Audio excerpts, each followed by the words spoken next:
आमच्या घरचा हा नित्यनियम होता. संध्याकाळ झाली की आमचे तात्या आमच्याकडून पाडे पर्वचा आणि शुभंकरोती म्हणून घ्यायचे. मग त्यानंतर दीडकी, नेमकी, अडीचकी, पावकी यांची गोकमपट्टी सुरू असायची. मग तात्या त्यांच्या त्या खर्चातल्या आवाजामध्ये रामरक्षा म्हणायचे. आम्ही सगळी मुलं आनंदाने ऐकत राहायचो.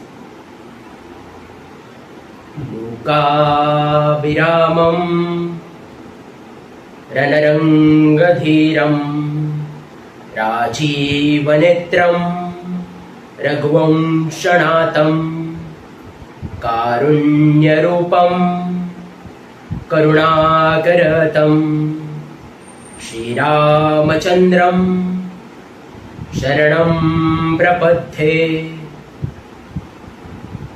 हे असं ऐकू येताच आजी आमची लगेच पानं वाढायला लागायची. तस्मात कारुण्य रक्ष रक्ष परमेश्वर असं म्हणून झाल्यानंतर आम्ही सगळी मुलं मोठ्यांचा आशीर्वाद घ्यायचो आणि जेवायला बसायचो. तिन्ही सांज कधी जायची, कधी झोप यायची आम्हालाच कळायचं.